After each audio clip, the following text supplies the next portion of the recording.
Que cache le système solaire? On sait beaucoup de choses sur le système solaire.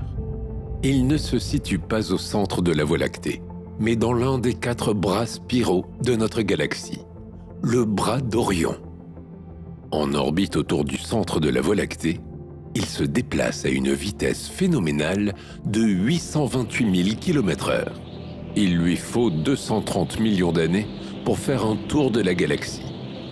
On sait aussi que le système solaire s'est formé il y a 4,5 milliards d'années environ.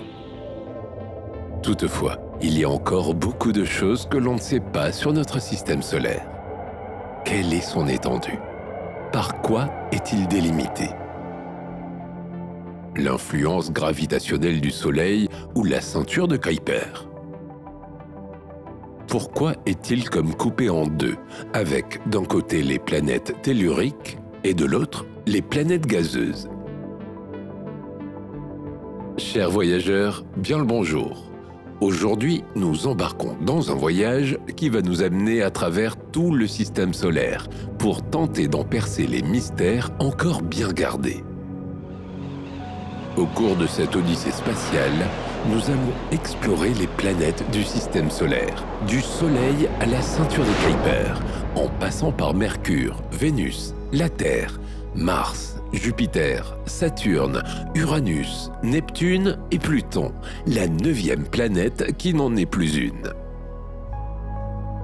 Alors, prêt à découvrir le fruit des récentes recherches et observations du système solaire pour mieux comprendre l'univers autour de nous? Décollage immédiat, direction le Soleil. Mais avant de commencer cette fabuleuse expédition astrale, si ce n'est pas déjà fait, pense à liker la vidéo et à t'abonner à la chaîne pour ne rien manquer. Merci et bon voyage!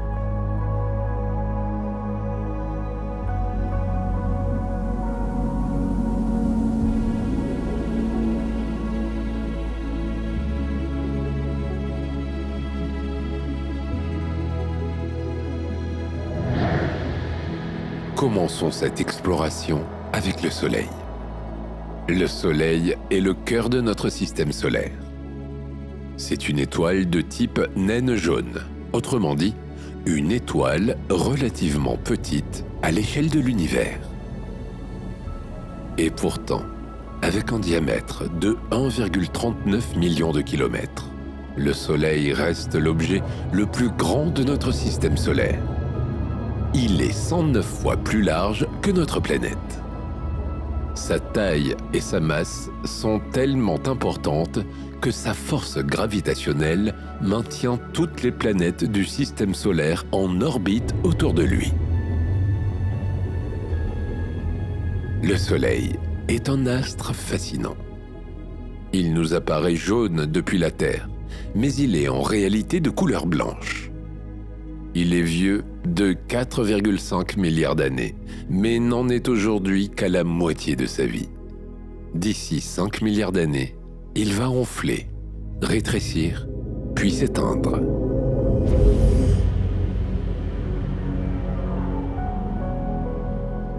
Les rayons du Soleil mettent 8 minutes à nous parvenir. Ce qui veut dire que si le Soleil s'éteignait brutalement, nous ne le saurions que 8 minutes plus tard. Le Soleil est à l'origine de la vie sur Terre. S'il n'y avait plus de Soleil, nous serions dans la nuit permanente. Les températures chuteraient à moins 40 degrés Celsius en quelques semaines, puis à moins 100 degrés Celsius après plusieurs mois. Les océans se couvriraient de glace. Le Soleil est indispensable à la vie sur Terre, mais il peut s'avérer aussi dangereux. Tu as certainement déjà entendu qu'il ne faut jamais regarder une éclipse solaire sans lunettes de protection.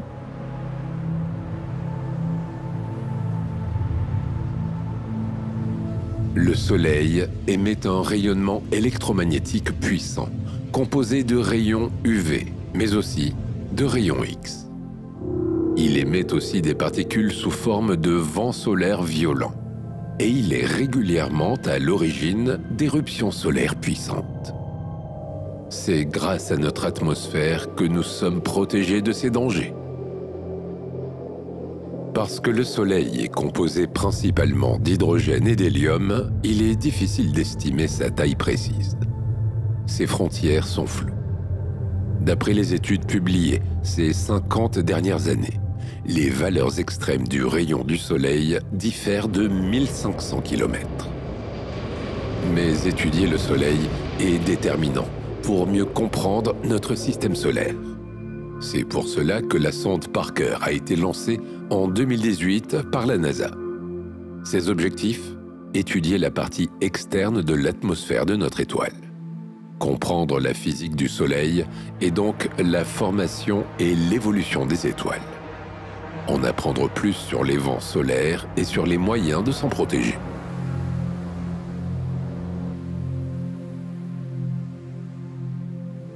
Le 4 décembre 2019, soit 1 an et demi après le lancement de la sonde Parker, la NASA a annoncé des découvertes importantes.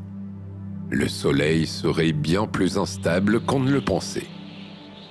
La sonde a étudié les vents solaires et enregistré d'étranges mouvements, rotations, déviations et retours en arrière. Les vents solaires sont en fait extrêmement turbulents. En avril 2021, la sonde Parker se trouvait à seulement 13 millions de kilomètres du Soleil. C'est la première fois qu'une sonde spatiale s'approchait si près de notre astre. Fin 2024, elle devrait frôler notre astre, à seulement 6 millions de kilomètres de sa surface. Elle pourra enfin étudier avec précision la température du Soleil, son champ magnétique, la composition des particules solaires ou encore leur mouvement dans l'environnement solaire. Peut-être que l'on saura enfin pourquoi la couronne solaire peut être jusqu'à 300 fois plus chaude que la surface du Soleil, avec des températures extrêmes pouvant atteindre 1 million de degrés.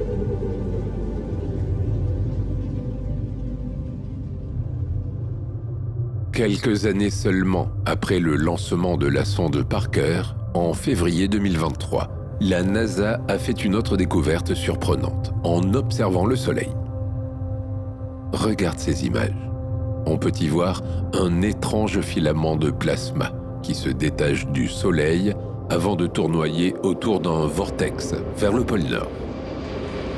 Pour le moment, les scientifiques ne peuvent pas expliquer cette observation. Mais ils ont une petite idée. Il y a très probablement un rapport avec les changements de cycle du Soleil. Tous les 11 ans, le champ magnétique du Soleil s'inverse, marquant l'entrée dans un nouveau cycle. Le dernier changement de cycle a eu lieu fin 2020. À chaque changement de cycle, la matière est perturbée et devient plus chaotique.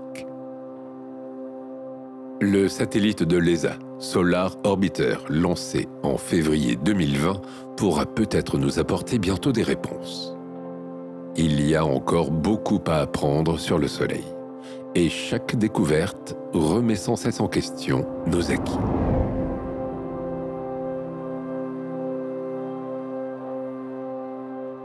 Récemment, en novembre 2023, une étude a révélé que le Soleil pourrait être plus petit que ce que l'on pense. Les méthodes pour mesurer la taille du Soleil ont évolué et se sont affinées. Dans les années 70, on se basait sur les éclipses solaires totales. 20 ans plus tard, les experts se sont basés sur les oscillations causées par les ondes du Soleil pour affiner les mesures. Dans les années 90, on a découvert que le Soleil était plus petit d'environ 0,05% par rapport aux précédentes mesures. Des mesures plus récentes ont révélé que le Soleil serait encore plus petit, d'une fraction de pourcent par rapport aux mesures des années 90. Un détail? Non, car la moindre fraction de pourcent sera importante pour comprendre la structure interne subtile du Soleil.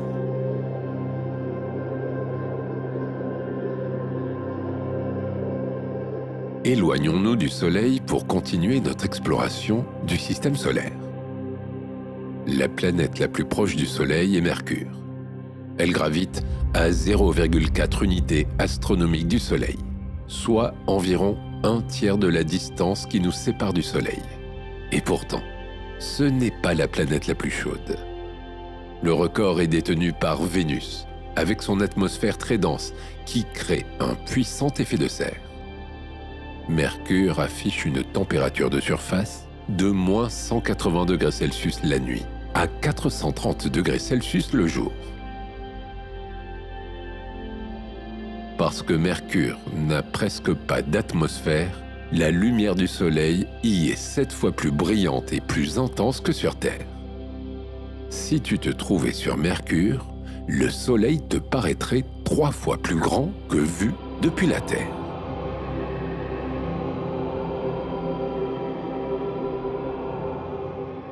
À peine plus grande que la Lune, Mercure est la plus petite planète du système solaire. Elle est près de 20 fois moins massive que notre planète. C'est aussi la plus rapide. Elle fait le tour du Soleil en 88 jours seulement, avec une vitesse de 47 km par seconde. Mercure est une planète tellurique, c'est-à-dire composée d'un noyau, d'un manteau et d'une croûte. Son noyau, composé de fer et de nickel, est particulièrement imposant, avec un rayon de plus de 2000 km qui représente 85% du rayon de la planète et plus de 40% de son volume. Mercure est ainsi la deuxième planète la plus dense du système solaire après la Terre.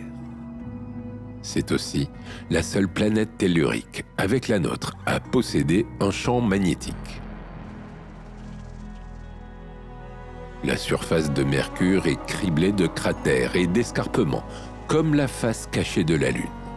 Et oui, il n'y a pas d'atmosphère pour arrêter les astéroïdes.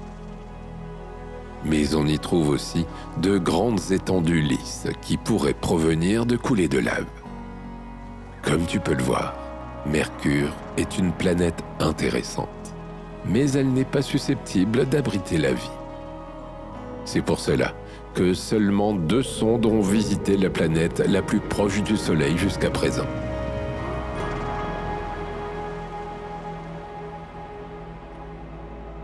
Entre 1974 et 1975, Mariner 10 a pris 2700 photos de Mercure et cartographié 45% de sa surface. En 2008 et 2009, la sonde Messenger a survolé 3 fois Mercure avant de se mettre en orbite autour de la planète. Cette mission a permis de cartographier jusqu'à 95% de Mercure, en photographiant des zones encore inconnues. Elle a permis de récolter 277 000 photos de Mercure et d'établir un modèle 3D de sa magnétosphère. Une nouvelle mission est en cours pour en savoir plus sur Mercure. La mission Bepi-Colombo de l'ESA et de l'Agence d'exploration aérospatiale japonaise a démarré le 19 octobre 2018. 2 sondes seront placées en orbite de Mercure fin 2025, Mercury Planet Orbiter et Mercury Magnétosphérique Orbiter. Il s'agit de la mission la plus risquée jamais entreprise par l'ESA, à cause des températures extrêmes de Mercure, mais aussi de l'énergie nécessaire pour atteindre l'orbite de la planète très proche du Soleil et soumise à d'énormes forces gravitationnelles. Le 27 juin 2022, Bepi-Colombo a déjà livré des images impressionnantes de Mercure, prises à une distance de 800 km de la planète. Sur ces photos, tu peux voir que Mercure ressemble beaucoup à la Lune.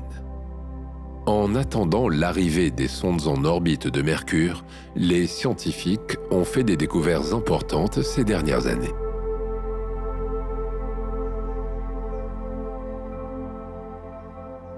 On savait déjà que Mercure avait rétréci il y a plusieurs milliards d'années, mais une étude parue en octobre 2023 a révélé qu'elle continue de le faire.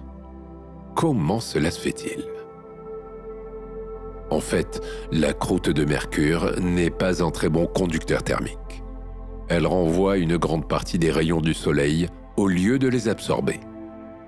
Résultat, malgré des températures pouvant monter à plus de 400 degrés Celsius, le gigantesque noyau de Mercure refroidit peu à peu, ce qui provoque la contraction de la planète. Un peu comme une pomme qui se rabougrit au fur et à mesure qu'elle vieillit. La sonde Messenger avait déjà montré que Mercure avait rétréci d'au moins 14 km de diamètre au cours des derniers 3 milliards d'années. On a découvert depuis des signes encore plus récents de contraction de la planète, qui montrent que ces processus sont toujours à l'œuvre.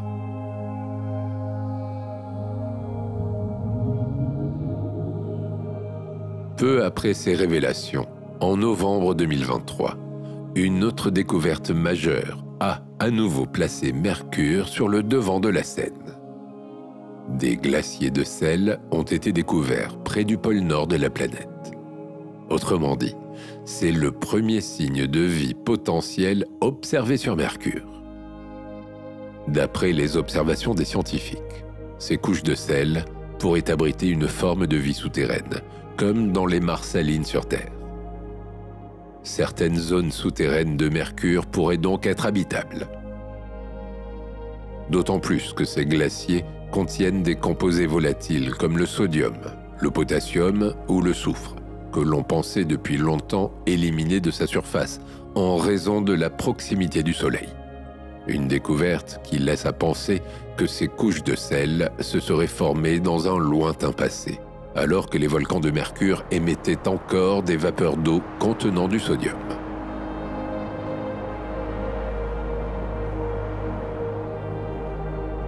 Continuons notre voyage à travers le système solaire. La planète voisine de Mercure est Vénus. Vénus est la planète la plus chaude du système solaire. C'est une véritable planète infernale. Son épaisse atmosphère riche en dioxyde de carbone et en nuages d'acide sulfurique conserve la chaleur du Soleil et provoque un intense effet de serre.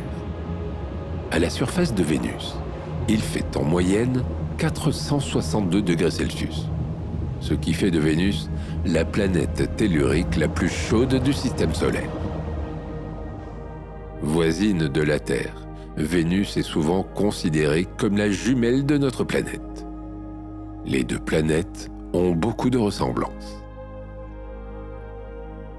Comme notre planète, Vénus est composée essentiellement de matériaux rocheux. Elle contient un peu d'eau et elle dispose d'une atmosphère. Sa taille et sa masse sont comparables à celles de notre planète, de même que la gravité à sa surface. Les scientifiques pensent même que Vénus a été autrefois habitable. Elle aurait même contenu des océans. C'est l'emballement de l'effet de serre qui en a fait l'enfer que l'on connaît aujourd'hui. Désormais, la température, la pression, les vents et les pluies d'acide sulfurique font de Vénus un monde inhabitable. Sur Vénus, les vents peuvent souffler jusqu'à 700 km/h, soit 300 km/h de plus que les vents les plus violents jamais enregistrés sur Terre.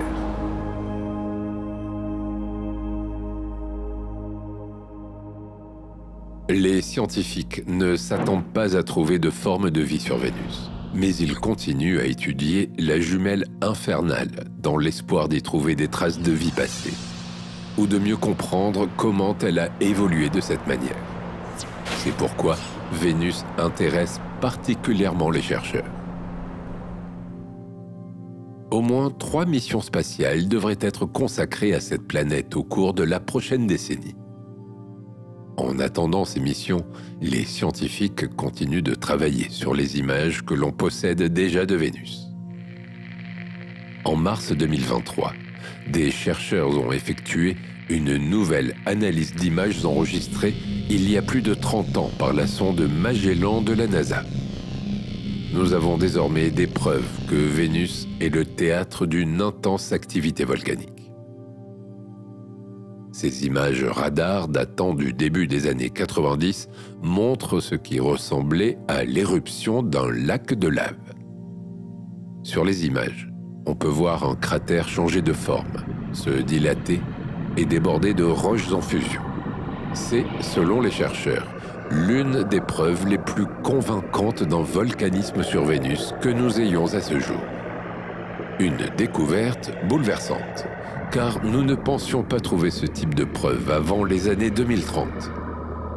C'est surtout un premier pas pour en apprendre davantage sur le volcanisme de Vénus. Une étape cruciale pour mieux comprendre comment s'est produit l'emballement de son effet de serre.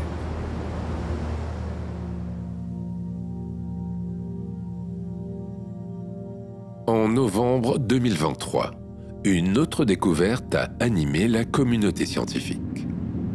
Cette fois-ci, les chercheurs ont détecté de l'oxygène atomique dans l'atmosphère de Vénus. Cette découverte peut nous aider à mieux comprendre pourquoi, malgré toutes leurs similitudes, la Terre et sa voisine sont si différentes. L'oxygène atomique a été découvert sur 17 sites dans l'atmosphère de Vénus, du côté jour et du côté nuit, à une altitude d'environ 100 km. Attention à ne pas confondre oxygène moléculaire ou O2 et oxygène atomique ou O1. L'oxygène moléculaire est présent sur Terre et on le respire. Il n'a pas été trouvé dans l'atmosphère de Vénus. C'est l'oxygène atomique, formé d'atomes d'oxygène uniques et isolés et non d'atomes d'oxygène liés entre eux, qui a été trouvé sur Vénus. On le retrouve aussi sur notre planète, à de hautes altitudes. L'oxygène atomique est créé par un processus chimique appelé photodissociation. Ce phénomène se produit lorsqu'une molécule se dissocie sous l'action d'un rayonnement lumineux. Autrement dit, l'oxygène passe d'une forme moléculaire à une forme atomique sous l'effet des photons solaires. Qu'est-ce qui expliquerait la présence de ce composé dans l'atmosphère de Vénus ?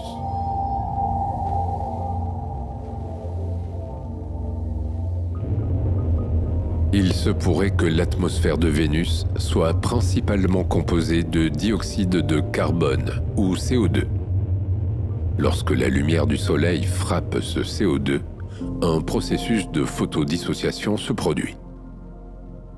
Le CO2 est divisé en molécules d'oxygène atomique et de monoxyde de carbone.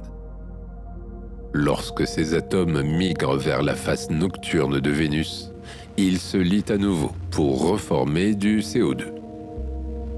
Que peut nous apporter cette découverte, puisque l'on sait de toute façon que Vénus n'est pas habitable?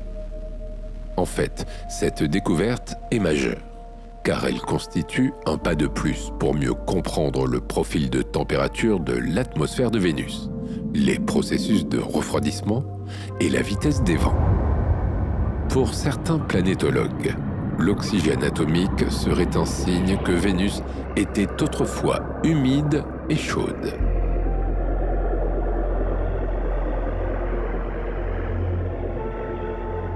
À un peu plus de 41 millions de kilomètres de Vénus se trouve la planète Terre.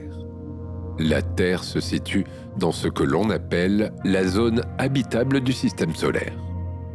La zone habitable correspond à une zone qui n'est ni trop loin ni trop près du Soleil, afin qu'il puisse y avoir de l'eau à l'état liquide. La Terre est exactement dans la zone habitable. Elle reçoit environ 1000 watts par mètre carré d'énergie rayonnée par le Soleil.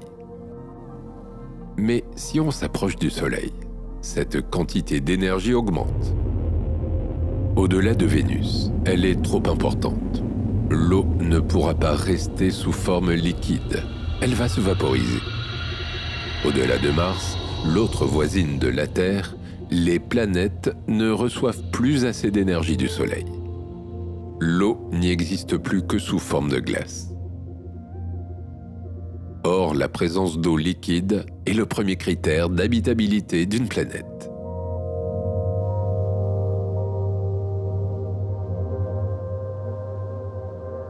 Comme les autres planètes du système solaire, la Terre tourne autour du Soleil.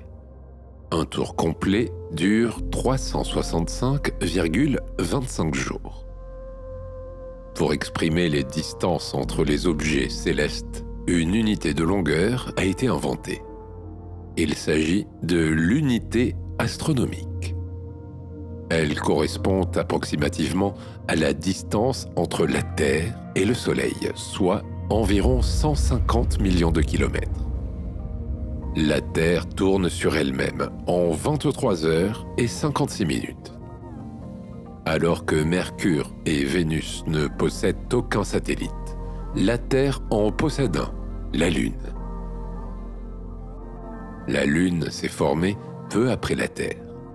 C'est l'interaction gravitationnelle de notre planète avec son satellite qui crée les marées et stabilise son axe de rotation. La Terre est la planète la plus dense du système solaire. Des 4 planètes telluriques, la Terre est comparativement à Mercure, Vénus et Mars la plus grande et la plus massive. 71% de sa surface est recouverte d'eau ou de glace autour des pôles.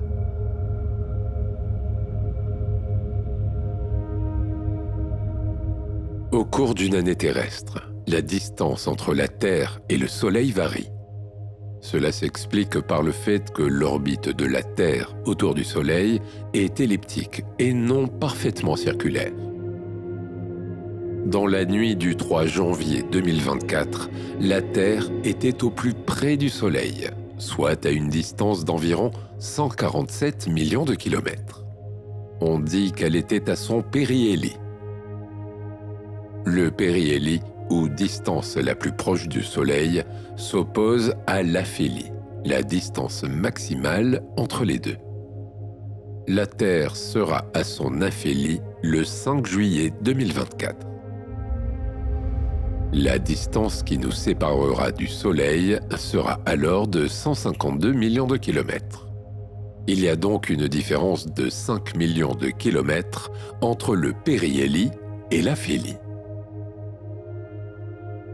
Pour autant, ce n'est pas un facteur déterminant dans les saisons terrestres. Ce qui détermine si nous sommes en été ou en hiver, c'est l'inclinaison de la Terre sur son axe de rotation. Une étude récente a montré que la Terre n'est pas si spéciale qu'on le pense. La vie aurait très bien pu apparaître sur une autre planète. En fait, le moindre changement mineur dans l'histoire de notre système solaire aurait pu faire naître la vie ailleurs que sur notre planète.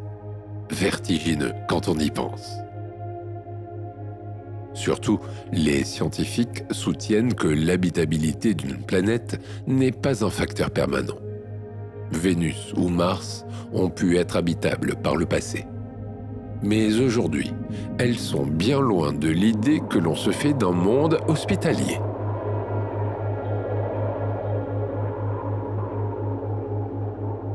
Le concept même de zone habitable est plus complexe qu'on ne le pensait autrefois. La zone habitable du Soleil n'est pas la même que celle de Proxima du Centaure par exemple, l'étoile la plus proche du système solaire. En fait, la zone habitable d'une étoile dépend d'un grand nombre de facteurs. La taille de l'étoile, l'énergie dégagée, l'atmosphère des planètes. La tectonique des plaques est aussi une caractéristique de la Terre que ne possèdent pas les autres planètes du système solaire et qui en fait un monde flexible et adaptable. Les chercheurs pensent d'ailleurs que si Mars était doté d'un système de plaques tectoniques, elle pourrait être habitable.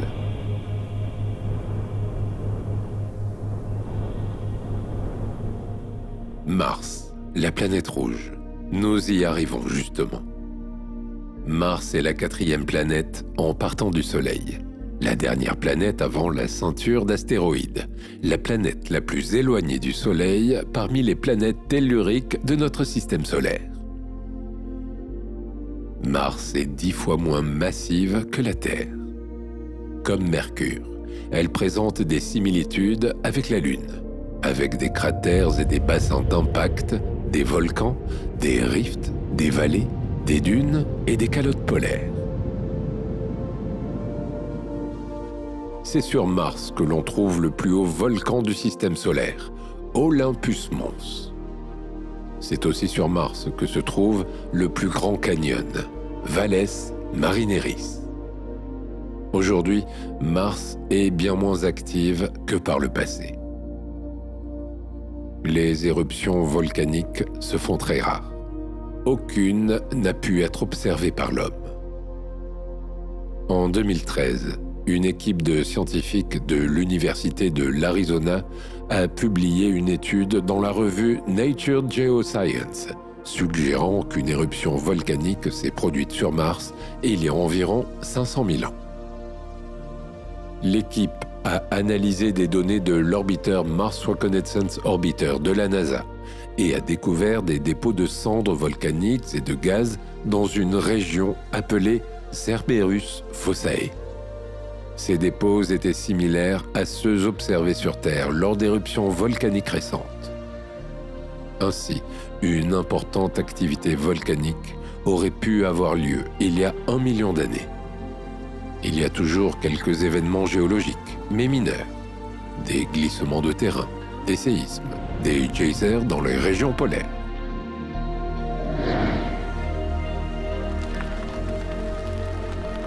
Dès le 19e siècle, les scientifiques se sont attachés à chercher des traces de vie sur Mars.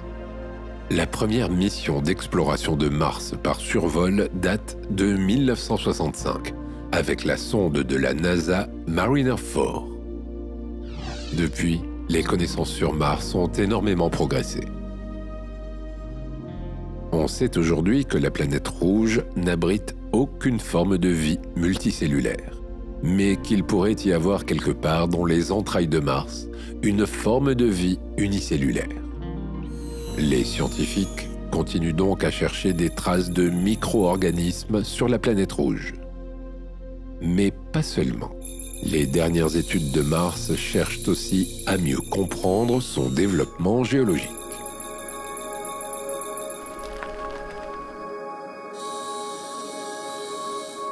Le 4 mai 2022, la sonde InSight de la NASA a enregistré le plus fort séisme jamais enregistré sur Mars ou sur toute autre planète autre que la Terre.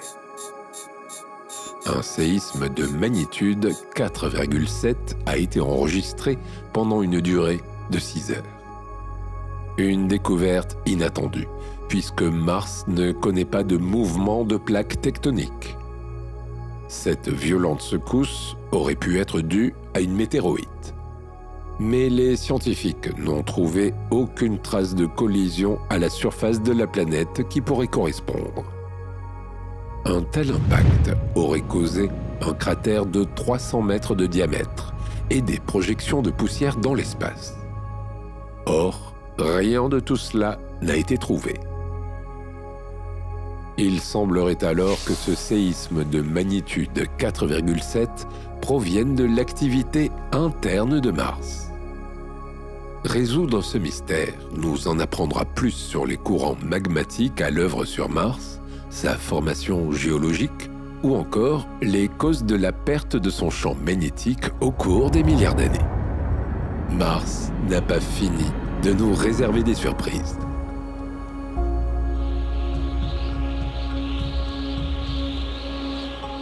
Quelques mois plus tard, en octobre 2022, la NASA a découvert un gigantesque cratère d'impact de météorites sur Mars.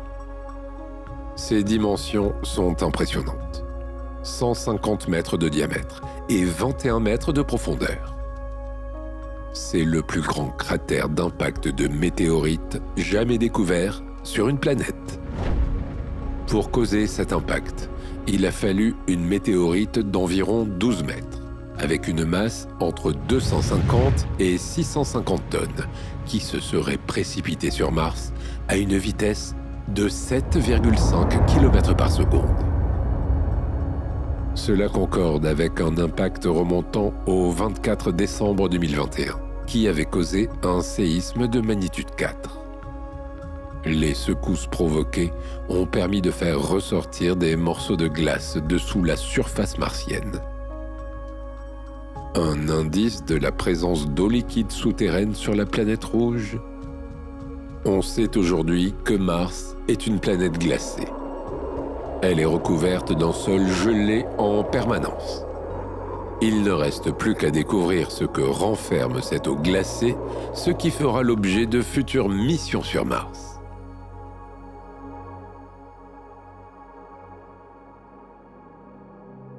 Le 8 février 2023, la NASA a annoncé avoir découvert la meilleure preuve à ce jour de l'existence de lacs sur Mars.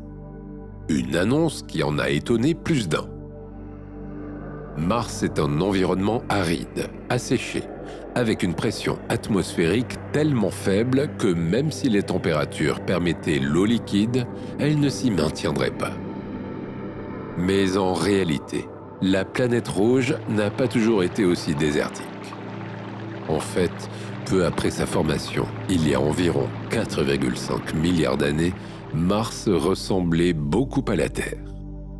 Son atmosphère était plus dense et ses températures plus chaudes. Il y a des centaines de millions d'années, l'eau liquide a même creusé des canyons sur Mars. C'est ainsi que la NASA a découvert, en février 2023, des traces de vagues à la surface de la planète. Le rover Curiosity a trouvé des roches dont la surface est marquée par des ondulations. Ces roches ont été miraculeusement préservées et nous permettent aujourd'hui d'avoir un aperçu sur le passé de la planète rouge. Il ne reste plus qu'à analyser ces pierres ondulées, ce que le rover n'a pas encore pu faire pour le moment à cause de leur dureté.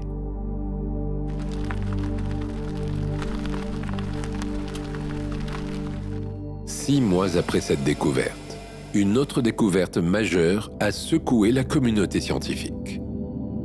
Le 9 août 2023, une étude a été publiée dans la revue Nature.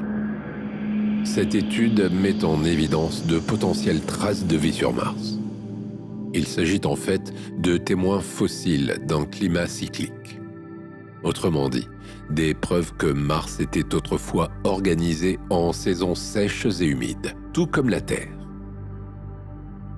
Un climat cyclique et régulier est un environnement propice à l'organisation de molécules organiques simples en composés organiques complexes.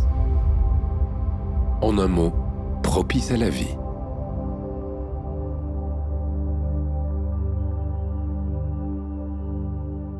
Mars recèle encore bien des mystères. Continuons notre exploration dans le système solaire, en direction de la 5e planète en partant du Soleil, Jupiter. Sur notre chemin, nous croisons la ceinture d'astéroïdes.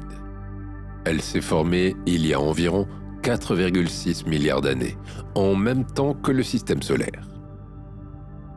Elle est composée de plusieurs centaines de milliers d'astéroïdes qui ne se sont pas agrégés en planètes, ou plutôt de petits corps du système solaire, c'est-à-dire d'objets célestes qui ne sont ni des planètes ni des satellites. Les centaines de milliers de petits corps qui constituent la ceinture d'astéroïdes ont des tailles très variées. Leur taille va du grain de poussière à plusieurs centaines de kilomètres de diamètre. Parmi ces petits corps, on trouve une seule planète naine, Cérès.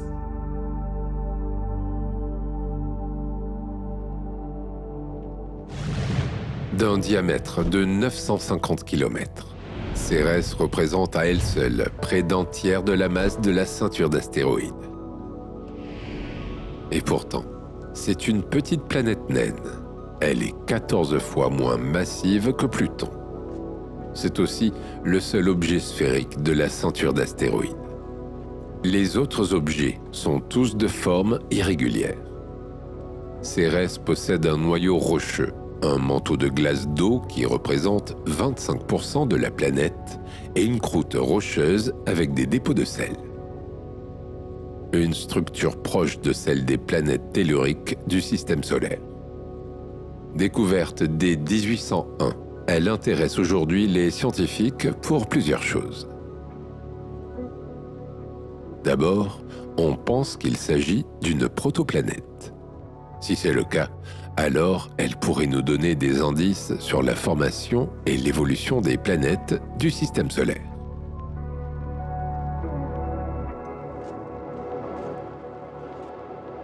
Ensuite, Cérès pourrait avoir abrité par le passé un océan d'eau liquide. En plus, les données récoltées lors du survol de cette planète naine par la sonde Dawn, lancée par la NASA en 2007, avaient attisé la curiosité des scientifiques. La sonde Dawn s'était placée en orbite autour de Cérès en 2015. Elle avait détecté en 2017 la présence de molécules organiques complexes. L'origine de ces composés de la famille des hydrocarbures n'avait pas complètement été élucidée.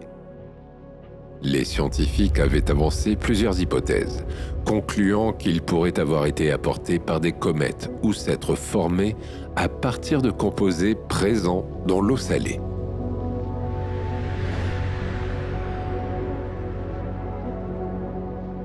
Une étude d'octobre 2023 a relancé le débat. De nouvelles analyses ont montré que l'origine de ces composés pourrait être endogène. Autrement dit, ils pourraient s'être formés sur Cérès grâce à la présence d'eau. Il y aurait donc, au cœur de cette planète naine de la ceinture d'astéroïdes, un réservoir de composés organiques.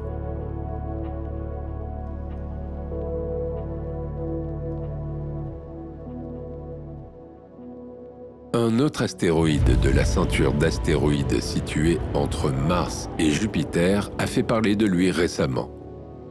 16 Psyché. 16 Psyché est l'un des astéroïdes les plus massifs de la ceinture d'astéroïdes. Il est large de 226 km et très lourd. Composé entre 30 et 60% de métal, il représente un peu moins de 1% de la masse de toute la ceinture d'astéroïdes. D'après la NASA, cet astéroïde aurait un cœur composé de fer, de nickel et d'or. Il pourrait s'agir d'un noyau résiduel d'un planétésimal primitif. Autrement dit, le cœur métallique d'une planète morte. Cet astéroïde pourrait alors nous aider à mieux comprendre la composition du noyau de la Terre. La mission Psyché a été lancée en octobre 2023 pour en savoir plus. Il faudra 6 ans pour que la sonde spatiale atteigne 16 Psyché. L'exploration de cet astéroïde prometteur ne commencera donc pas avant août 2029. À ce moment-là, la sonde spatiale aura pour mission de cartographier l'astéroïde et d'étudier ses propriétés.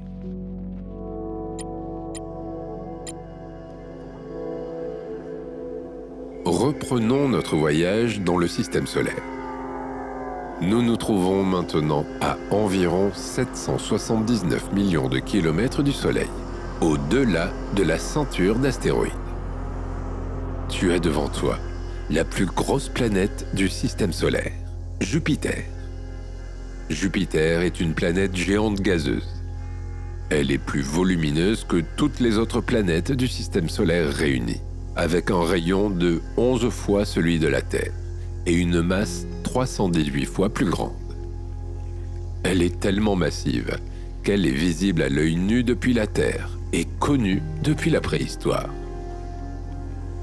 C'est, après le Soleil, la Lune et Vénus, le 4e objet le plus brillant de notre ciel nocturne.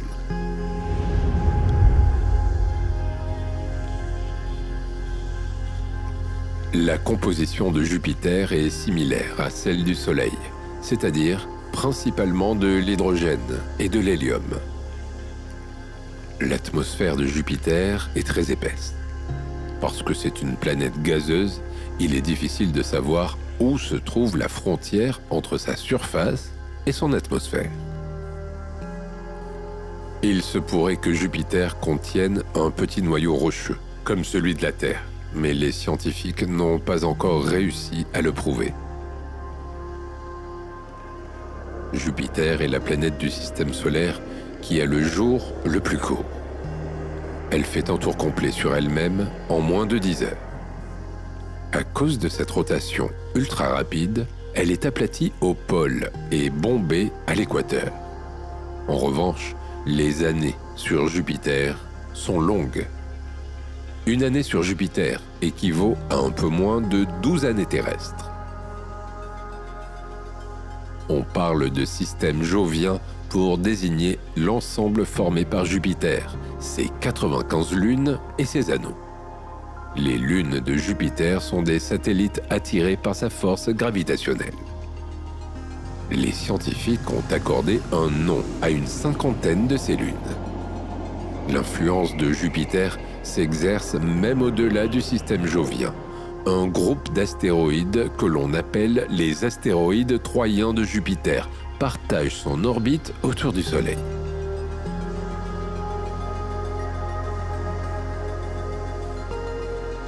En 2023, plusieurs découvertes ont été faites sur Jupiter. En février 2023, des astronomes partis à la découverte d'une 9e planète aux confins du système solaire sont tombés sur 12 nouvelles lunes joviennes. Ces lunes ne sont pas aussi impressionnantes que Ganymède, la plus grosse lune de Jupiter. Ces lunes sont assez petites. Leur diamètre varie entre 1,5 et 5 km. Elles ont été découvertes presque par accident. Découvrir de nouvelles lunes autour de Jupiter est compliqué. Non seulement parce que Jupiter est tellement brillante que son éclat obscurcit celui des petites lunes, mais en plus parce qu'il faut de puissants télescopes avec un champ de vision assez large pour capturer l'immense système jovien. Mais Jupiter s'est trouvé dans le collimateur du télescope des scientifiques dont la mission était de trouver la 9e planète. Grâce aux outils performants utilisés par les scientifiques, seules 4 images ont suffi pour couvrir tout le système jovien. Les premiers signes de ces nouvelles lunes ont été détectés en mars 2017, mais il a fallu du temps pour confirmer leur existence. Parmi ces 12 lunes, 9 sont rétrogrades, ce qui signifie qu'elles tournent autour du Soleil dans le sens inverse de celui de la Terre et de la plupart des autres planètes et astéroïdes. On pense donc que ces lunes sont de petits débris lunaires, résultat de collisions ayant détruit des lunes beaucoup plus grandes et qu'elles ont été capturées par Jupiter. Autrement dit, ces corps ne seraient pas nés dans le système jovien, mais ils y auraient été attirés par l'impressionnante force gravitationnelle de Jupiter.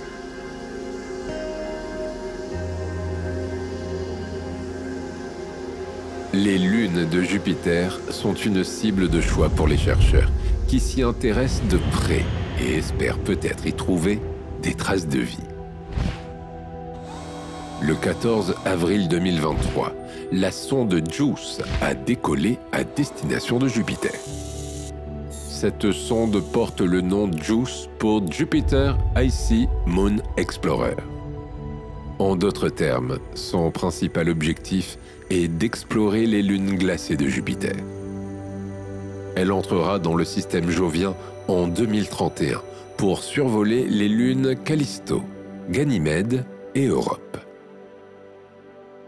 Puis elle restera en orbite autour de Ganymède, le plus gros satellite de Jupiter, pendant 1 an idéalement.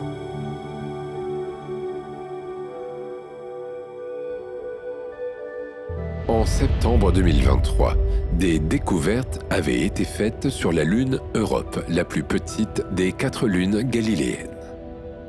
Le télescope James Webb a trouvé des traces de dioxyde de carbone à la surface de cette lune. Une découverte qui va dans le sens de l'hypothèse selon laquelle Europe contiendrait un océan d'eau souterrain. Cet océan serait probablement salé, d'une profondeur d'environ 100 km. Si le CO2 détecté à la surface d'Europe provient bien de cet océan, alors Europe pourra rejoindre la Lune de Saturne, Encelade, en tête de liste des lieux les plus habitables du système solaire. James Webb a fait une autre découverte importante en octobre 2023. Ces images ont révélé une caractéristique inédite de l'atmosphère de Jupiter. Sur cette photo, tu peux voir un incroyable courant G à grande vitesse qui s'étale sur plus de 4800 km au-dessus des principaux ponts nuageux du nord de l'équateur de Jupiter. Jusqu'à présent, cette caractéristique a toujours été vue comme des brumes floues dans l'atmosphère de Jupiter. Mais la précision incroyable du télescope James Webb nous a permis d'y voir plus clair. Cette découverte est un pas de plus pour comprendre les interactions entre les couches de l'atmosphère de Jupiter.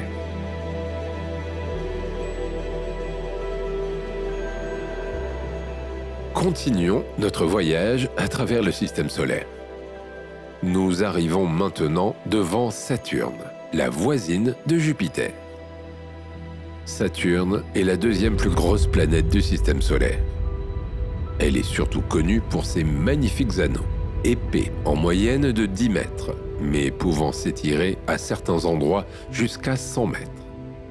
Les scientifiques pensent que Saturne n'a pas toujours eu ses anneaux de glace et de poussière. Il pourrait avoir été créé par la collision d'une de ses premières lunes avec la jeune planète. Il y a environ 100 millions d'années, une lune orbitait autour de Saturne. Cette lune a fini par s'approcher très près de la planète, tournant autour d'elle de plus en plus vite. L'accélération a fini par faire exploser la lune. Ce sont ces fragments qui se sont répandus autour de Saturne en formant un disque. Dans un futur lointain, il est d'ailleurs très probable que Saturne perde ses anneaux petit à petit pour disparaître complètement d'ici environ 300 millions d'années.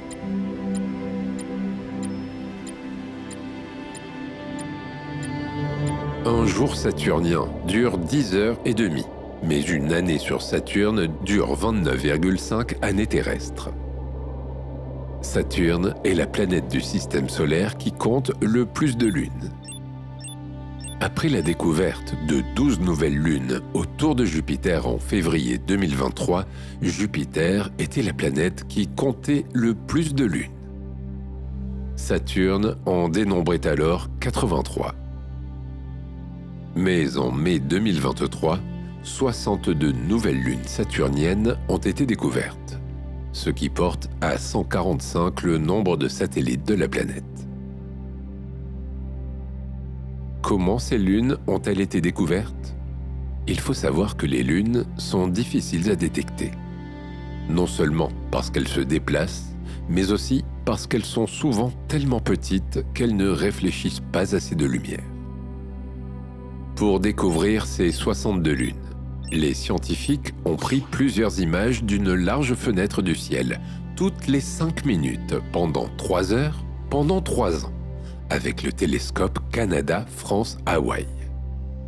Ces images ont été agrégées pour reconstituer un seul cliché. Et là, surprise, 62 nouvelles lunes de Saturne ont été révélées. Ces 62 lunes sont dites irrégulières.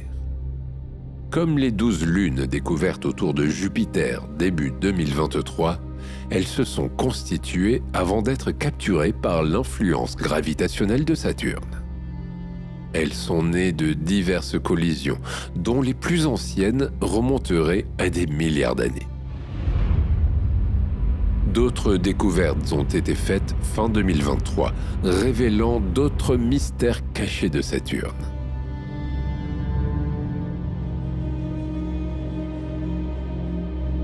Le 22 octobre 2023, un mystérieux phénomène a été photographié par Hubble. Des taches sur les anneaux de la planète. Ces taches mobiles et saisonnières sont appelées rayons d'anneaux. Elles avaient déjà été observées par la sonde Voyager 1 en 1981, puis par la sonde Cassini. Pour le moment, les chercheurs ne savent pas expliquer leur origine. Peut-être qu'elles proviennent de l'interaction entre le vent solaire et le champ magnétique de Saturne. Cela provoquerait alors de puissantes forces électrostatiques qui soulèvent de la poussière et de la glace au-dessus des anneaux. Ce que l'on sait, c'est que le nombre de tâches et leur contraste varient en fonction des saisons de Saturne, qui durent 7 ans chacune. En ce moment, alors que nous approchons de l'équinoxe de Saturne, les rayons d'anneaux devraient augmenter en fréquence et devenir plus sombres. Mais aucune théorie ne nous permet actuellement de prédire l'apparition des rayons. Autre mystère, alors que d'habitude les taches n'apparaissent que sur un des côtés de l'anneau, Hubble a pu les observer sur les 2 côtés. Et elles ne sont pas aussi petites qu'elles en ont l'air. Elles peuvent s'étendre bien au-delà du diamètre de la Terre. Peu après la parution de cette photo d'Hubble, une autre découverte, cette fois-ci de l'ESA, a fait beaucoup parler d'elle.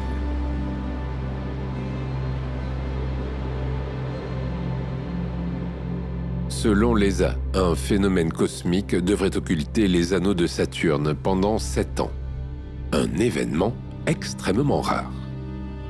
Ce phénomène cosmique est lié au mouvement orbital de Saturne. Le 27 août 2024, Saturne atteindra son point le plus brillant et sa taille la plus proéminente. L'inclinaison progressive de Saturne se terminera en mars 2025. À partir de cette date, on ne pourra donc plus observer les anneaux de Saturne.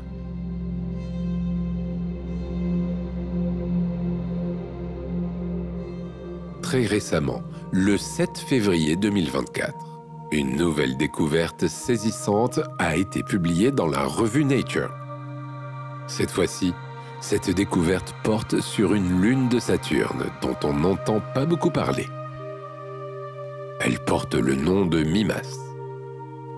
Mimas est la plus petite des 7 principales lunes de Saturne. Elle a rejoint le club très exclusif des lunes habitables, aux côtés des lunes saturniennes Titan et Encelade, et des lunes joviennes Europe et Ganymède. Pourquoi?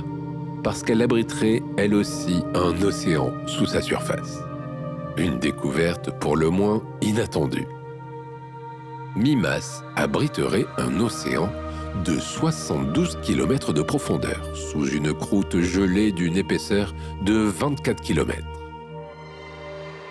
Cette mer serait apparue il y a moins de 25 millions d'années, et elle représenterait plus de la moitié du volume total de Mimas. Dès 2014, la possibilité que Mimas abriterait un océan avait été évoquée. La Lune oscillait autour de Saturne de manière inattendue. L'orbite de Mimas a d'ailleurs dérivé d'environ 10 km en 13 ans. C'est maintenant confirmé. Cependant, l'océan de Mimas serait relativement jeune d'un point de vue astronomique. Autrement dit, il est probable que la vie n'ait pas eu le temps d'y apparaître. À surveiller donc.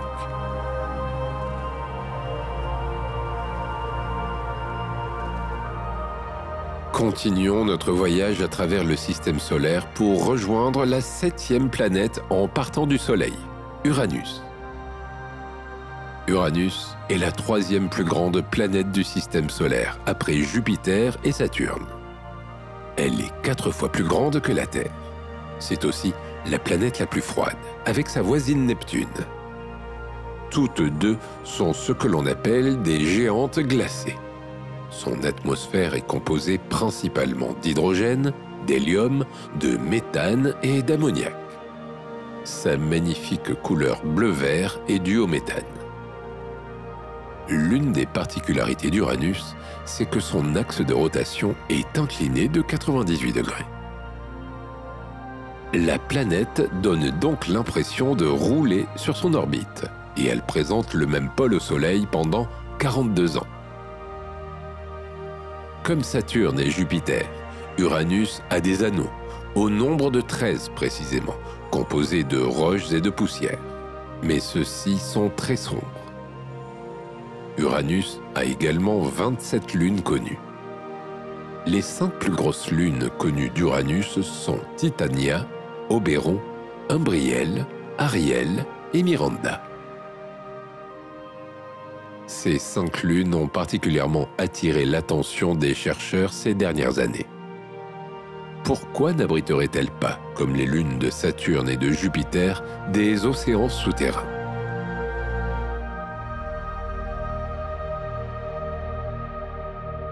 La sonde Voyager 2 a survolé Saturne, Uranus et Neptune dans les années 80. C'est d'ailleurs la seule sonde qui s'est autant approchée des 2 planètes glacées. Les données qu'elle a récoltées sont toujours actuellement étudiées par les scientifiques. Et parce que l'on a trouvé de l'eau dans des corps célestes improbables comme Cérès, Pluton et Mimas, les espoirs se sont naturellement tournés vers les lunes d'Uranus. Les conclusions des études récentes ont ravivé ces espoirs. À l'exception de Miranda, ces lunes pourraient bel et bien abriter un océan souterrain. Surtout les 2 plus grandes, Titania et Oberon, qui pourraient abriter un océan plus épais et plus chaud que les 2 autres lunes et donc potentiellement habité. À moins que toutes ces lunes n'abritent que des océans résiduels ou des reliques d'anciens océans.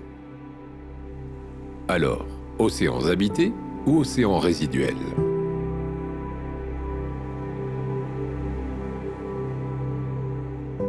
Les prochaines missions vers les lunes de la plus grande planète géante glacée pourraient nous en apprendre plus. Regarde maintenant cette photo d'Uranus. Elle a été prise le 6 février 2023 par le télescope James Webb. Sur cette photo, tu peux voir la géante glacée entourée de plusieurs lunes et de 11 de ses 13 anneaux de poussière. Certains de ces anneaux n'avaient plus été photographiés depuis 1986. De futures images devraient révéler 2 autres anneaux extérieurs, découverts par Hubble en 2007. Avec cette photo, James Webb livre des informations essentielles qui nous aideront à mieux comprendre les saisons d'Uranus. On y voit par exemple aussi la fameuse et mystérieuse calotte polaire d'Uranus. Parce qu'Uranus est incliné de 98 degrés par rapport au plan de son orbite, ses saisons sont extrêmes. Au pôle, les jours et les nuits durent des années. La calotte polaire disparaît en été, lorsqu'elle est en plein soleil, et réapparaît mystérieusement à l'automne, lorsque le pôle est à nouveau plongé dans l'obscurité. Sur la photo, on peut aussi voir 2 nuages brillants qui pourraient être des tempêtes.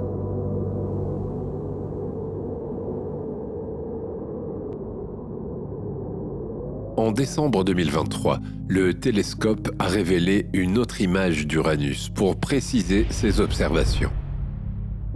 Cette nouvelle image a permis d'observer plus en détail certaines caractéristiques d'Uranus. La calotte intérieure blanche et la bande sombre située en bas de la calotte polaire vers les latitudes inférieures. Plusieurs tempêtes sont également visibles près de la frontière sud de la calotte polaire. Les astronomes sont impatients d'observer les changements qui surviendront certainement en 2028, lorsqu'Uranus atteindra son prochain solstice. Le 23 mai 2023, d'autres images d'Uranus ont été publiées. Cette fois-ci, il ne s'agissait pas de photos du James Webb, mais d'une combinaison de prises de vue effectuées en 2015, 2021 et 2022. Les astronomes ont profité d'une période particulièrement propice pour observer Uranus. C'est seulement depuis 2015 que l'on peut observer correctement les pôles d'Uranus, pour la première fois depuis près d'un siècle. Et oui, il faut 84 ans à la géante glacée pour faire le tour du système solaire.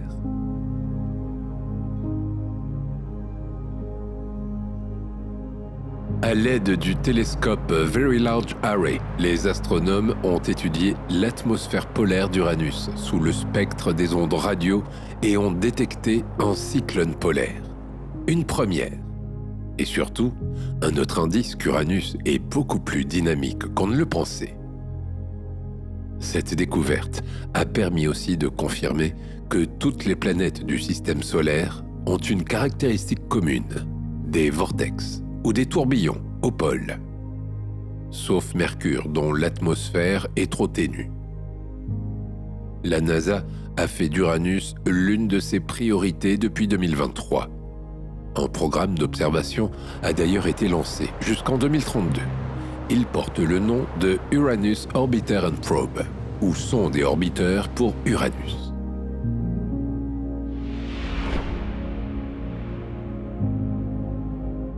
Nous sommes maintenant à 4,5 milliards de kilomètres du Soleil.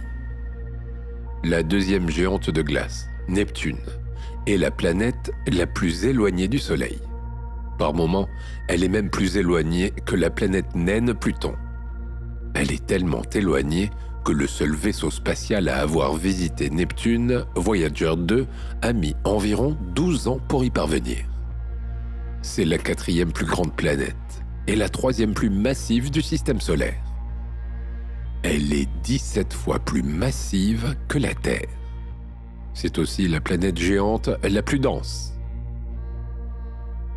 Neptune n'est pas visible à l'œil nu. Elle a donc été découverte par déduction plutôt que par observation directe, contrairement aux autres planètes du système solaire. À partir des calculs des astronomes, elle a ensuite été observée pour la première fois en 1846. Neptune met environ 165 années terrestres pour faire le tour du Soleil. Une journée sur Neptune dure environ 16 heures et chaque saison dure 40 ans. Neptune a un noyau solide fait de silicate, de nickel et de fer qui équivaut à 1,2 fois la taille de la Terre. Ce noyau est entouré d'un fluide chaud, composé de matériaux glacés comme l'eau, le méthane et l'ammoniac. Neptune n'a pas de surface solide. Son atmosphère se compose principalement d'hydrogène et d'hélium avec des traces de méthane. C'est la planète la plus venteuse du système solaire, avec des vents pouvant atteindre jusqu'à 2100 km/h.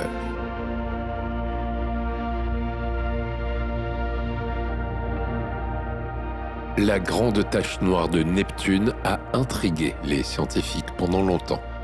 Cette énorme tempête dans l'hémisphère sud de la planète avait été repérée lors du survol par Voyager 2 en 1989. Ces vents ont atteint des vitesses jamais enregistrées auparavant sur une planète du système solaire. Elle avait complètement disparu en 1994.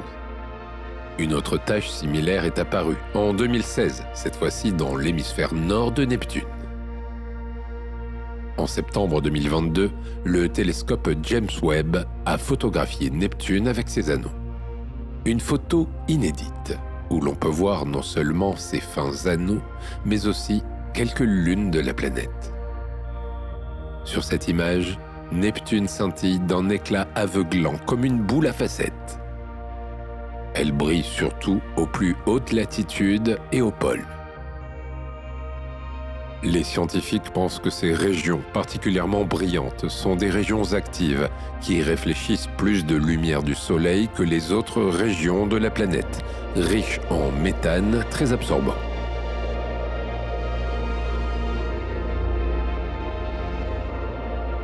Sur l'image, Neptune est strié de fins liserés blancs, qui sont, selon la NASA, des signes de la circulation atmosphérique.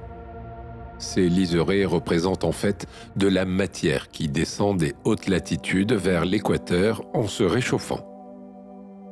Une vue plus large également diffusée par James Webb montre aussi Triton, la plus grande lune de Neptune, qui brille encore plus que Neptune elle-même. Sur l'image, Triton ressemble à une étoile. En fait, si Triton brille autant, c'est parce qu'elle est recouverte de glace d'azote, qui lui fait réfléchir environ 70% de la lumière du Soleil. On peut voir au total 7 lunes sur les 14 satellites connus de Neptune. Triton, puis à l'intérieur des anneaux de Neptune, Galatée, Naïade, Thalassa, Despina et enfin Larissa. Les couleurs ne sont pas éclatantes, car l'image a été prise dans l'infrarouge. On a tendance à dire que Neptune est bleu foncé et Uranus bleu clair. Est-ce que cela est vrai? D'après des images récentes et l'analyse des chercheurs, non. En fait, les deux géantes glacées seraient de la même couleur, à savoir une nuance claire de bleu verdâtre. En fait, à l'époque de Voyager 2 et des premières images de Neptune, les scientifiques avaient forcé le contraste pour mieux distinguer les nuages et les vents sur les clichés. En d'autres mots, Neptune avait été rendu artificiellement bien plus bleu qu'en réalité. On le savait à l'époque, mais cette précision s'est perdue au cours du temps, jusqu'à ce que l'on pense que le bleu vif était la vraie couleur de Neptune.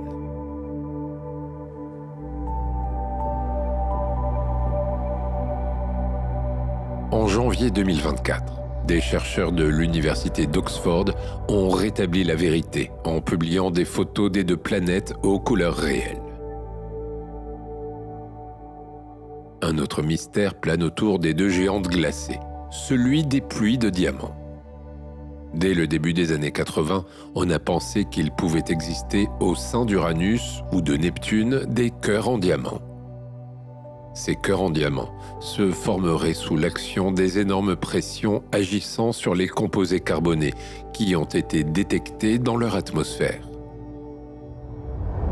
Plus récemment, des études ont été menées sur la formation et l'apparition de pluies de diamants dans les géantes glacées, c'est-à-dire Neptune et Uranus, mais aussi celles qui se trouvent en dehors du système solaire. Les résultats ont été bluffants. Le diamant pourrait apparaître à des températures et des pressions plus basses qu'on ne le pensait. Il pourrait donc bien y avoir des pluies de diamants sur Neptune et Uranus, et ce dans des couches peu profondes de leur atmosphère.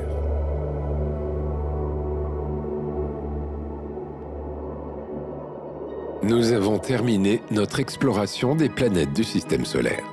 Mais nous ne sommes pas encore arrivés au bout de notre aventure.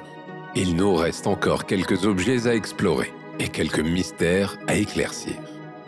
Approchons-nous de Pluton. Pluton a longtemps été considérée comme la 9e planète du système solaire, jusqu'en 2006, où elle a été classée non plus comme une planète, mais comme une planète naine. Revenons un peu en arrière. Des années avant que l'on découvre l'existence de Pluton, on se doutait déjà qu'elle existait. Les chercheurs avaient identifié des anomalies dans les mouvements d'Uranus et de Neptune. En fait, les deux planètes se déplaçaient dans l'espace comme si un autre objet perturbait leur trajectoire. Les astronomes ont alors examiné le ciel pendant des années à la recherche de ce qu'ils avaient nommé la planète X. Ce qu'ils ne savaient pas, c'est que ces perturbations n'étaient pas dues à la présence d'une troisième planète qui aurait interagi gravitationnellement avec elle. Ces perturbations étaient en fait dues à une estimation incorrecte de la masse de Neptune. Quoi qu'il en soit, une 9e planète a quand même été découverte en 1930.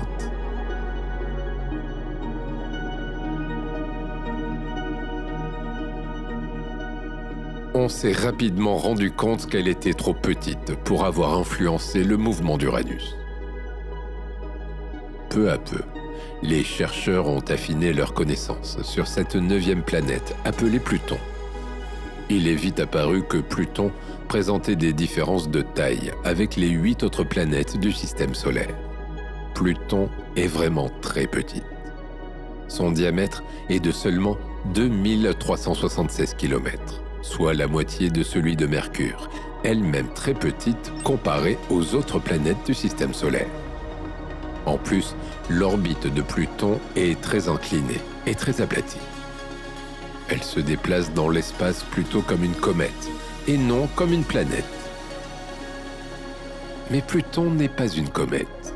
De forme sphérique, elle possède, comme les planètes voisines, des satellites. Il a donc fallu se poser la question suivante. Pluton répond-elle aux critères qui font d'une planète une planète?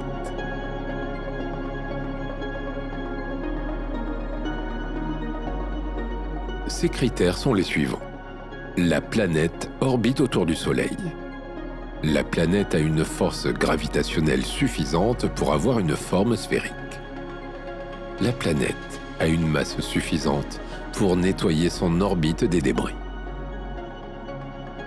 Pluton ne répond qu'aux 2 premiers critères. Elle a donc été déclassée en planète naine. Depuis 2006, on considère donc qu'il y a 8 planètes dans le système solaire. Ce sont les 8 planètes que nous avons explorées au cours de ce voyage. Mercure, Vénus, la Terre, Mars, Jupiter, Saturne, Uranus et Neptune. Le système solaire compte également 5 planètes naines, Cérès, Pluton, Haumea, Makemake et Eris.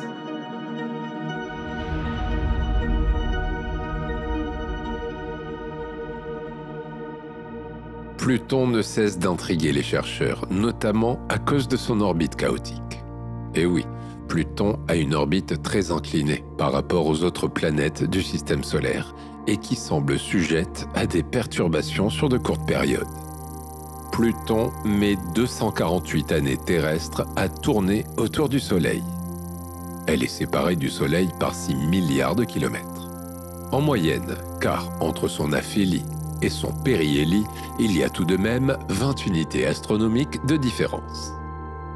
Cela signifie qu'à chaque période orbitale, Pluton orbite plus proche du Soleil que Neptune pendant environ 20 ans. Malgré de nombreuses recherches, les scientifiques n'ont pas réussi à mettre le doigt sur la cause de l'orbite chaotique de Pluton. L'une des théories les plus communément acceptées est celle de la migration planétaire. En d'autres mots, Pluton aurait été entraîné dans sa résonance par Neptune lors de sa migration au début de l'histoire du système solaire vers ses régions externes. Cette théorie n'explique cependant pas son orbite inclinée.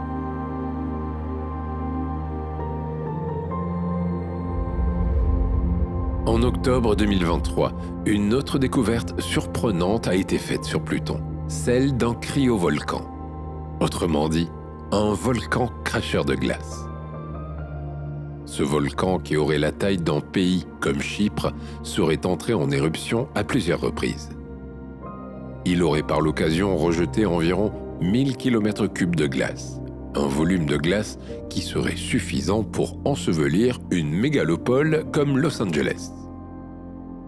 Cette découverte a été faite grâce aux données de la sonde New Horizons, lancée par la NASA en 2015, pour étudier la structure de Pluton et de ses satellites. Cette sonde s'était approchée à 11 000 km de Pluton en juillet 2015. Cela a permis de découvrir le cratère de Kiladze, qui s'étend sur 44 km. Il pourrait être le résultat d'effondrements causés par des éruptions et serait vieux de quelques millions d'années. Une preuve de l'activité sismique intense de Pluton, mais aussi de sa variété géologique. Sur Pluton, on a trouvé des cryovolcans, mais aussi des plaines glacées, des crêtes dressées sur plusieurs kilomètres et même une région glaciaire en forme de cœur sur 2000 km de large.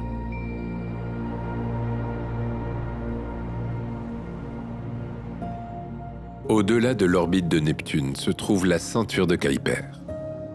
Il s'agit en fait d'une région en forme d'anneau, peuplée de presque 100 000 corps glacés de plus de 100 km et de plusieurs milliards de comètes.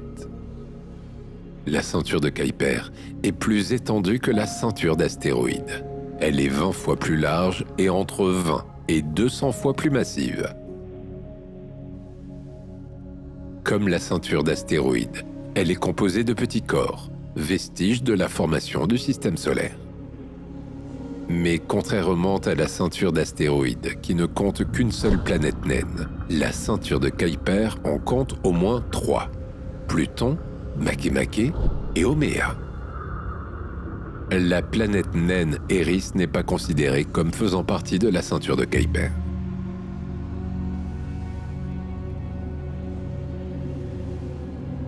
Les objets de la ceinture de Kuiper sont surtout constitués de composés volatiles gelés, comme le méthane, l'ammoniac ou l'eau.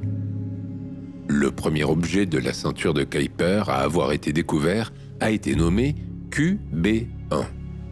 Sa découverte remonte à 1992. L'étude de la ceinture de Kuiper est importante. Non seulement parce qu'elle contient sûrement des indices sur le système solaire primitif, mais en plus parce qu'on pense qu'elle est la source des comètes à courte période. Elle serait donc un peu comme un réservoir pour ce type de comète, de la même manière que le nuage de Oort est un réservoir de comètes à longue période. C'est pour ces raisons que la ceinture de Kuiper a été explorée par la sonde New Horizons qu'elle a survolée en 2019. Fin mai 2023, des données issues de ces observations ont été présentées lors d'une conférence scientifique. Des données surprenantes qui laissent à penser qu'il pourrait y avoir une deuxième ceinture de Kuiper. Pour autant, les chercheurs à l'origine de cette découverte nous invitent à ne pas tirer de conclusions hâtives. Il ne s'agit, pour le moment, que d'une hypothèse.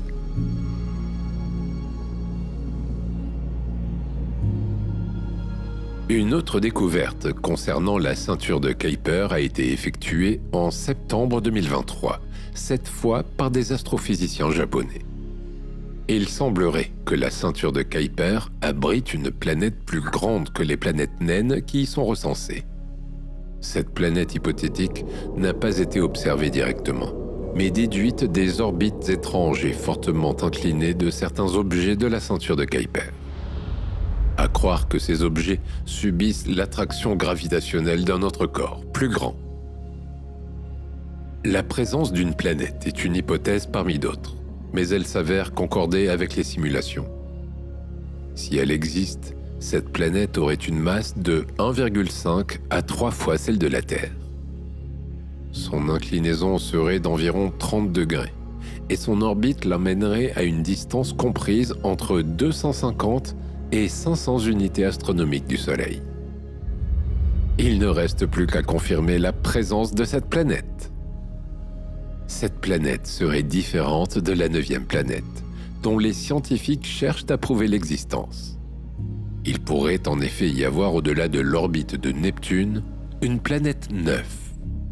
Cela expliquerait les orbites de certains objets dans la ceinture de Kuiper. Mais cette hypothèse divise encore les scientifiques. Il faudra donc attendre des preuves plus concrètes pour qu'elles soient admises à l'unanimité.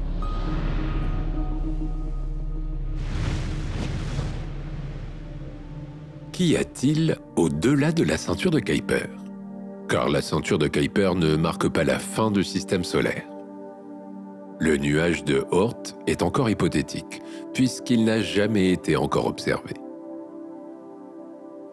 Ce nuage occuperait une vaste zone d'espace comprise entre la limite externe de la ceinture de Kuiper vers 50 UA et s'étendrait jusqu'à une année-lumière, c'est-à-dire la distance à laquelle la lumière mettrait pour parcourir une année.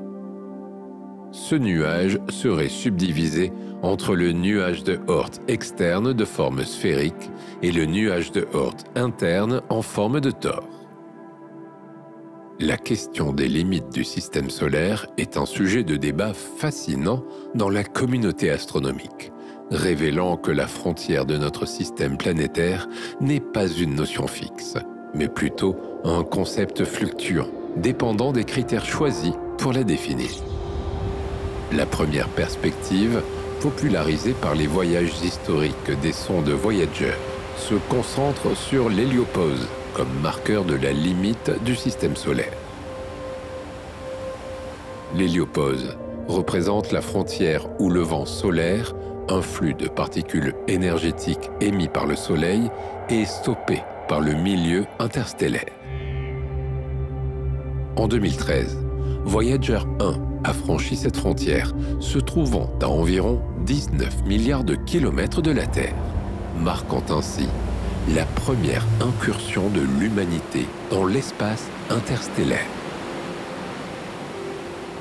Cependant, cette définition se base principalement sur l'influence électromagnétique du Soleil et non sur sa gravité. Une autre définition, soutenue par de nombreux astronomes, prend en compte la zone d'influence gravitationnelle du Soleil. Dans cette perspective, les limites du système solaire s'étendent jusqu'à la frontière externe du nuage de Oort.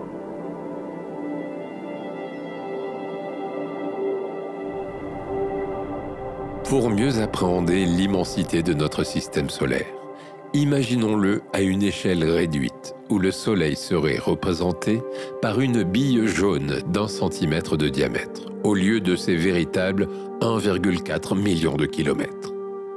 Dans cette perspective miniature, la Terre, qui est 109 fois plus petite que le Soleil, se transformerait en un grain de sable quasiment imperceptible de 0,1 mm, situé à 1 mètre de distance de notre étoile miniature. Cette distance correspondrait à 150 millions de kilomètres dans l'espace, ou une unité astronomique UA. Suivant cette échelle, Jupiter se trouverait à 5 mètres du Soleil, Neptune à 30 mètres, et Pluton flotterait aux alentours de 40 mètres, avec la ceinture de Kuiper s'étalant entre 30 et 55 mètres de notre étoile miniature. Cependant, même à cette échelle, nous n'aurions pas encore atteint les confins du système solaire. Le nuage de Oort marquerait la limite extérieure, s'étendant jusqu'à environ 100 km de notre Soleil miniature. Ainsi, si le Soleil était comparé à une petite bille jaune, son influence gravitationnelle s'étendrait sur une sphère de 100 km de rayon. Pour mettre les choses en perspective, Proxima du Centaure, l'étoile la plus proche de notre système solaire, se situerait à 400 km de distance dans ce modèle réduit.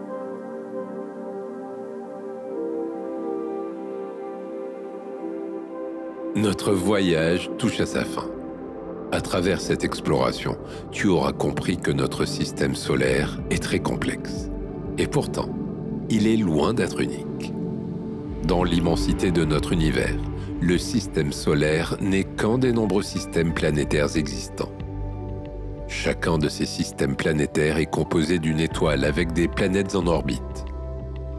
À ce jour, plus de 3200 étoiles avec des planètes tournant autour d'elles ont été découvertes. Et ce n'est que le début. Alors oui, le système solaire est loin d'être unique. Mais on peut se demander si sa configuration est rare à l'échelle de l'univers. Et effectivement, sur tous les systèmes planétaires de notre univers qui ont été étudiés, il apparaît qu'il existe une grande variété de structures possibles. Pour le moment, nous n'avons pas retrouvé ailleurs une structure comme celle de notre système solaire, avec, d'un côté plus proche de l'étoile, uniquement des planètes rocheuses et denses, et de l'autre, plus distantes, uniquement des planètes géantes gazeuses. Notre système solaire serait-il une exception? Peut-être, car pour les scientifiques, l'agencement des planètes dans notre système solaire serait bel et bien dû au hasard. Un heureux hasard pour nous.